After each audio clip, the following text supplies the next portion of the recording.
What a month September has been for all of us ultra cyclists. There was a lot of action all around the world, and it marked just the second month of this brand new show dedicated to ultra-minded content.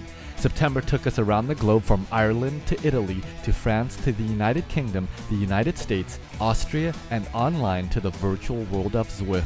On today's episode, we'll recap the latest and greatest happenings in the ultra cycling world, including past events, guests on our show, and things to look forward to coming soon on the show. I'm your host, Justin Tu. Let's roll.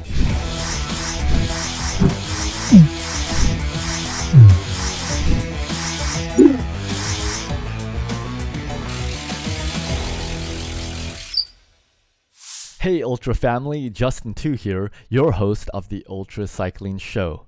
Let's start our news episode by covering the recent events on the Ultra Cycling calendar and those highlighted in our show.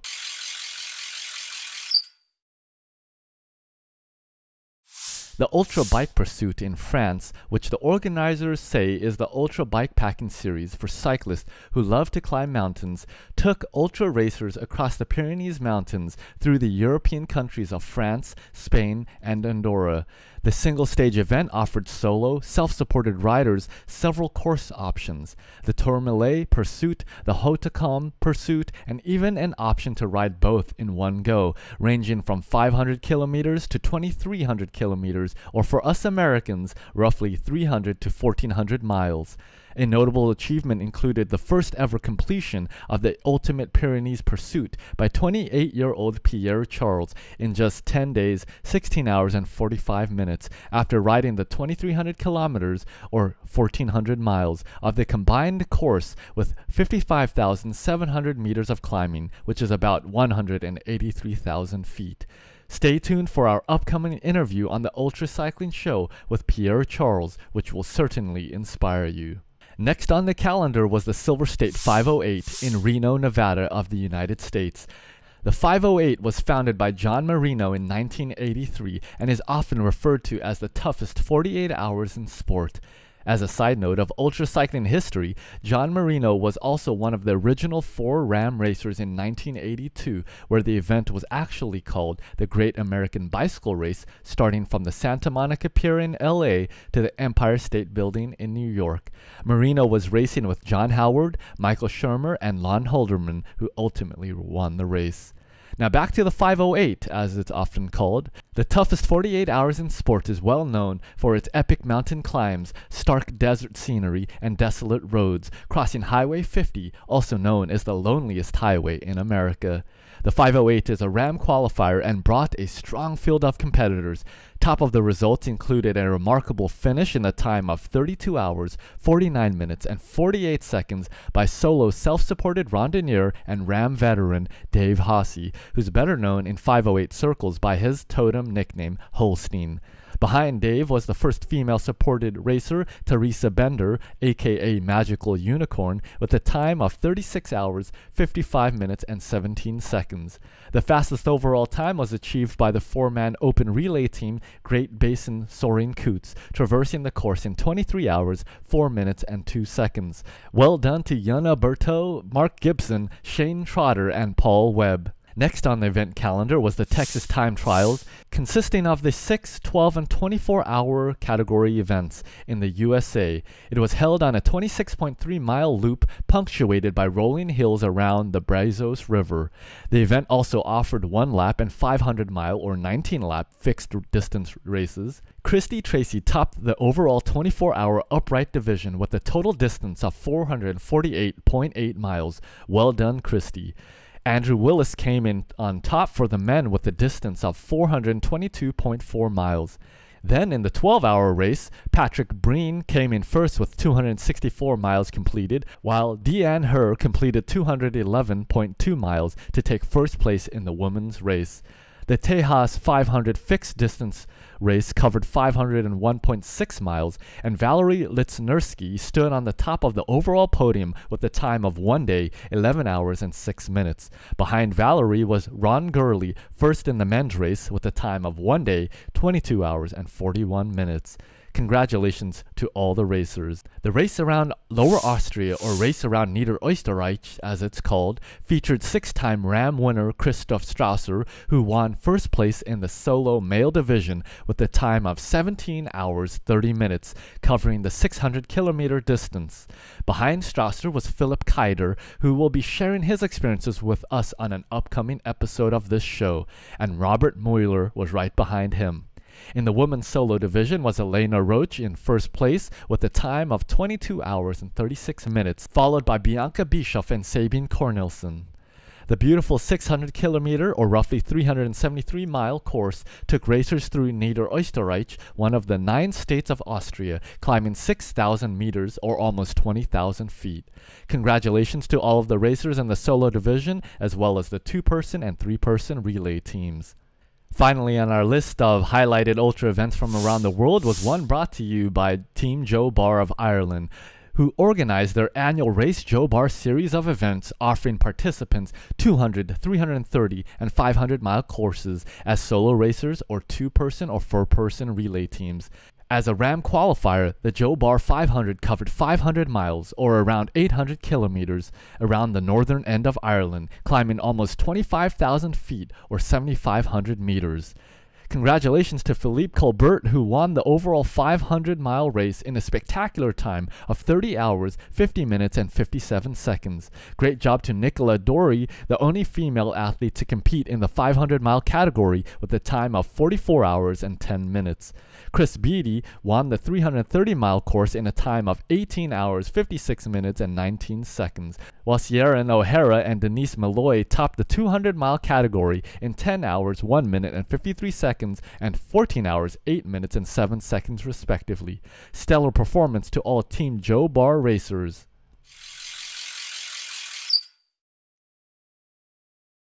On our show in the month of September, we interviewed 8 highly accomplished ultra cyclists from all around the globe, including Irish, Slovenian, American, Indian, and Italian racers. We learned a lot from each of their unique experiences and gathered a lot of tips and tricks to better all of our own ultra cycling adventures. In episode 12, we chatted with Joe Barr of Team Joe Barr about reaching further as one of Ireland's finest ex-pro turned ultra cyclists. We discussed everything from his world records to racing ultras in Ireland, the race across America, 6, 12, and 24-hour time trials, and living a performance lifestyle. Over 1 million people have tuned in to Joe's recent adventures, so he's an athlete and coach you definitely want to follow. Joe, currently, how many bicycles do you own? A lot. So, most important question, what's your favorite ride snack? Most favorite ride snack is a walnut and pear cake, and we had a big fight when we were around the 1,000-mile mark. And anyway, long story short, I won my first ultra race ever. I'm the only Irish person that's ever won Race Around Ireland, and I'm the only one who's ever won it twice. In episode 13, we had the pleasure of talking with Ram veteran and American racer Dave Haase about his race at the Hoodoo 500 in the U.S. state of Utah.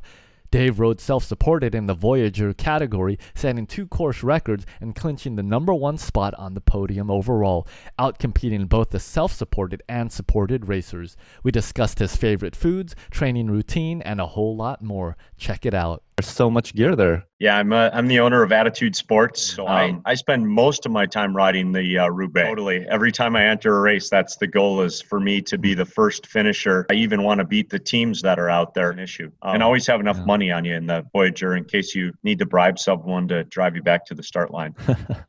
And I went to the finish line and watched like 3-4 people that I know that just suffered to get to the finish line. And Episode 14 gave us a glimpse into the fun adventures of Tom and Elizabeth Guevara. Listening to the passion in their story showed us that life is so much better when you have someone to share it with.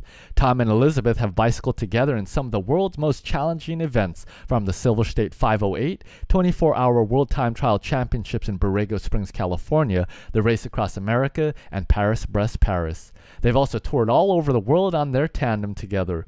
If you're looking for a fun time, definitely tune into this episode. Who is crazier about, bicycles and more obsessed about having the latest and greatest?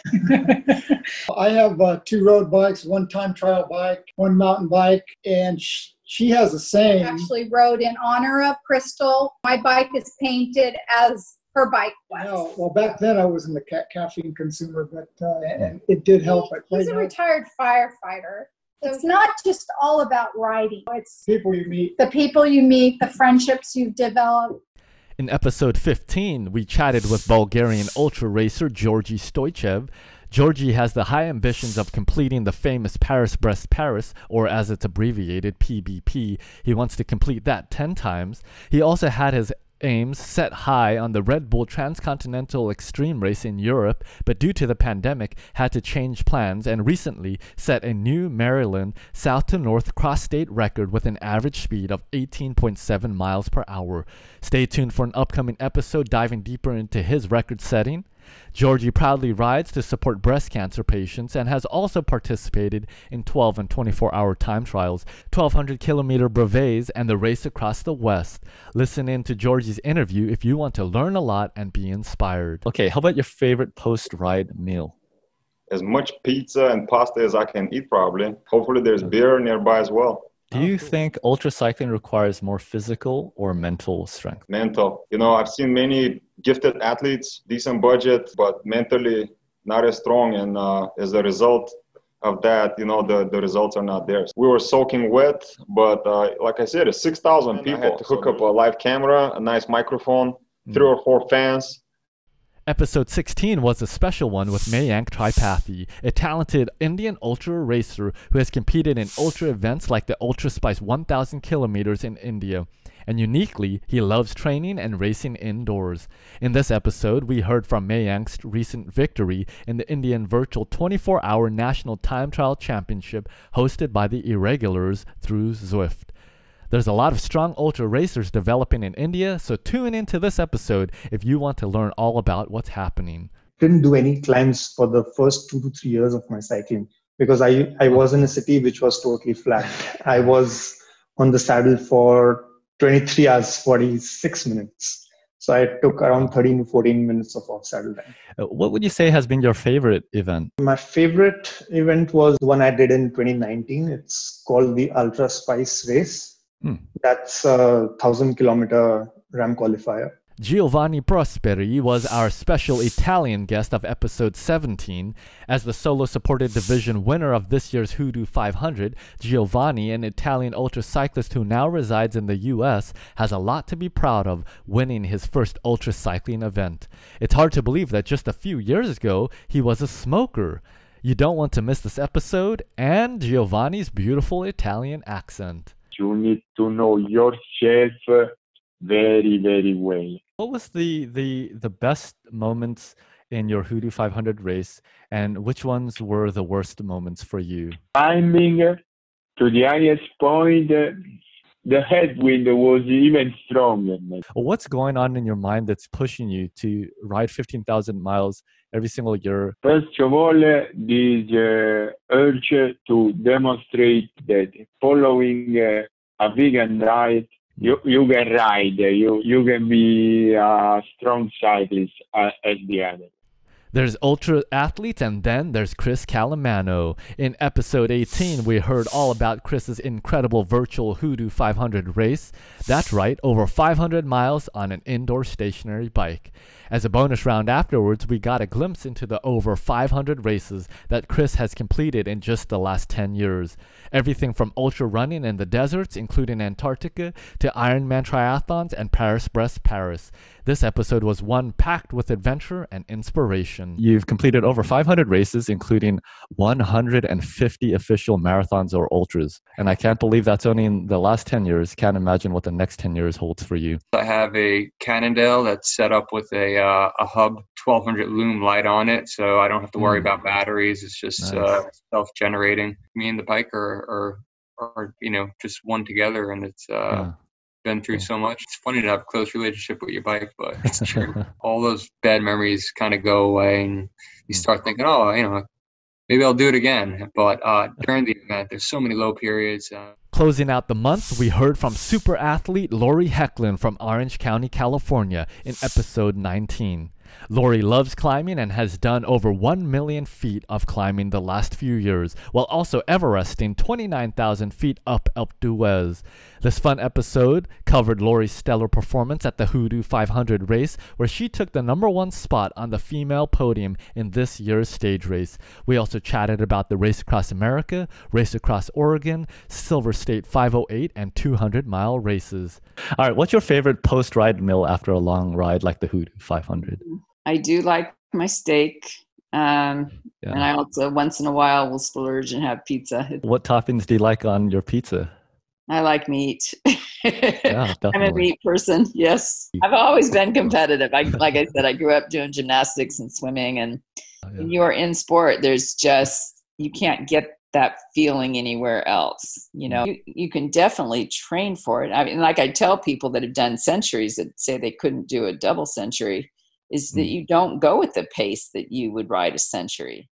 Congratulations to all of our athletes featured on this show, and tailwinds for all of your upcoming adventures. We can't wait to have you back on the show. We've covered a lot of exciting ultra-minded content already, but there's still so much more to come, so stay tuned as we enter strong into the month of October, where we'll be featuring Iron Woman and feisty fox Shangri-La Rendon, who's preparing for a record-setting attempt to complete 34 Ironmans in just 34 consecutive days. An exciting episode is also coming up with Chris Hoppo Hopkinson, who was featured in the classic Ram documentary Bicycle Dreams.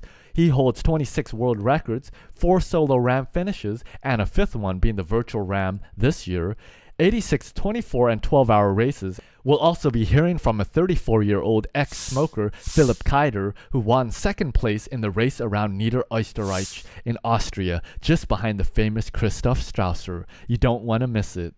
The Ultra Cycling Show is by ultra cyclists for ultra cyclists, so be sure to let us know about your own adventures. We'd love to feature your story, event, or ultra cycling news. Everyone is welcome, and we can't wait to get connected. Check out our website for a full list of episodes, our YouTube video library, and of course follow us on Facebook to get the latest and greatest straight to your feed. Until next episode, keep spinning ultra.